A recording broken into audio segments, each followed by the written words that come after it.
16-17 साल पहले यही राजा गए थे छोड़कर काठमांडू और पोखरा चले गए, ये कहकर कि सही समय नहीं है। मैं उनकी बाइट्स देख रहा था, सही समय नहीं है, सही समय नहीं है। अब एक बाइट आई जिसमें वो कह रहे हैं यही समय है। वो क्या देख रहे हैं? रोड मैप हमें नहीं पता, क्या पता उनके दिमाग में हो। सीरियस हैं वो? देखिए, अगर आप नेपाल का ऐतिहासिक पृष्ठभूमि को 70 साल पहले से अभी तक देखा, जब राणा शासन खत्म हुई जी, है ना, 1951 से आज 2025 तक देखा, तो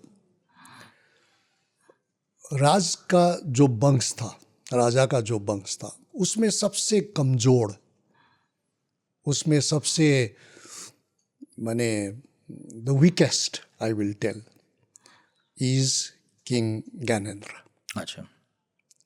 इनका जो व्यक्तिगत रिकॉर्ड है वो भी काफी चर्चा पे आई है ना। तो इसीलिए लोग आज भी विश्वास नहीं करते कि अगर ज्ञानेंद्र राजा फिर वापस आएगा, तो अगर वो मजबूत थे, देश को माने देश को आगे बढ़ाने के लिए सक्षम थे, तो वो 2006-08 में हट भी नहीं जाते थे। मतलब पहले कर लेते, जब आपको सब आता ही था तो कर लेते पहले। तो लेकिन आज राजा शासन से भी लोग को ज़्यादा परेशान कि पॉलिटिकल पार्टीज ने कुछ नहीं कर सका, इसमें फ्रस्ट्रेशन है। अच्छा, राइट।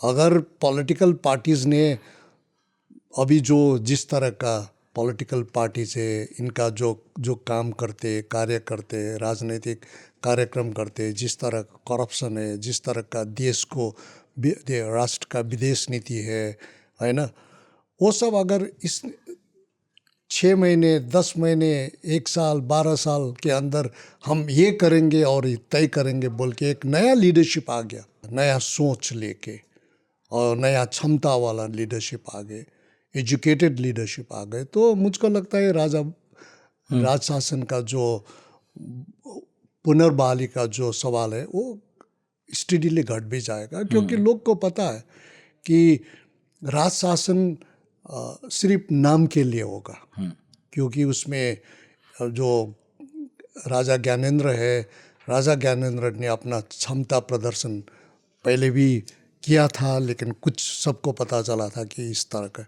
और इससे भी ज़्यादा राजा ज्ञानेंद्र के बाद क्या होगा, उनका वंश में और कौन है, ये भी लोग सवाल करने लगे। और सबको पता है कितना कमज़ोर है, कितना देशभक्त है, और कितना नेपाल को एक दूरदर्शी कार्यक्रम दे सकते, वो सब उसको भी लोग को पता है ना।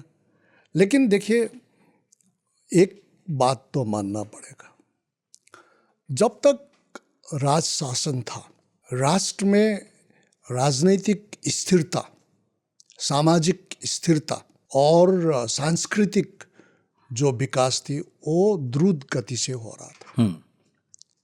है वहाँ पे एक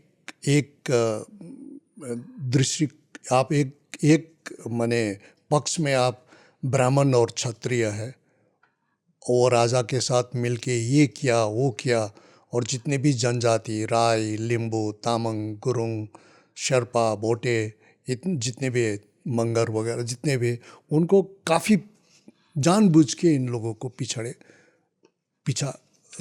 माने दे वर केप्ट बैकवर्ड, डिप्राइव्ड। और माओवादी का जो आंदोलन हुआ, इन्हीं लोग, इनका उसका आधार ही इन्हीं लोग थे। अच्छा, लीडर थे, अच्छा, ब्राह्मण थे, क्षत्रिय थे, लेकिन जो आधार था इनका, मधेश के लोग थे और यही जनजाति लोग थे। यही थे जिन्हें राजशाही ने विकास की पटरी पर नहीं रखा, बल्कि पीछे रखा लगातार। इसीलिए ये लोग बहुत उभर के आ गए। लेकिन ये भी मानना पड़ेगा, राज संस्था जब था तब पॉइंट ऑफ रेफरेंस होती है ना। अगर आपको कुछ पूछना है, कुछ नेपाल में करना है, नेपाल के साथ कुछ करना है तो एक था पॉइंट ऑफ रेफरेंस, राजा। बस राजा महेंद्र था, राजा वीरेंद्र था, है ना। और सभी उन्हीं के ऊपर, अमेरिकन्स भी उन्हीं के वहाँ पास जाते थे, भारत भी हुए। लेकिन अभी देख लीजिए आप किसके पास जाएंगे।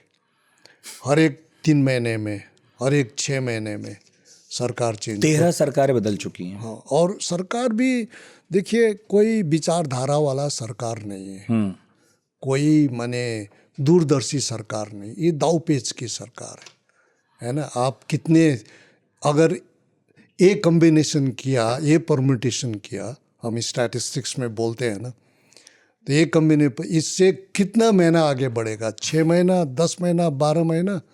12 महीने के बाद क्या होगा उस माने किसी को फिक्र नहीं, चिंता नहीं, 12 महीना रहना है बस, है ना।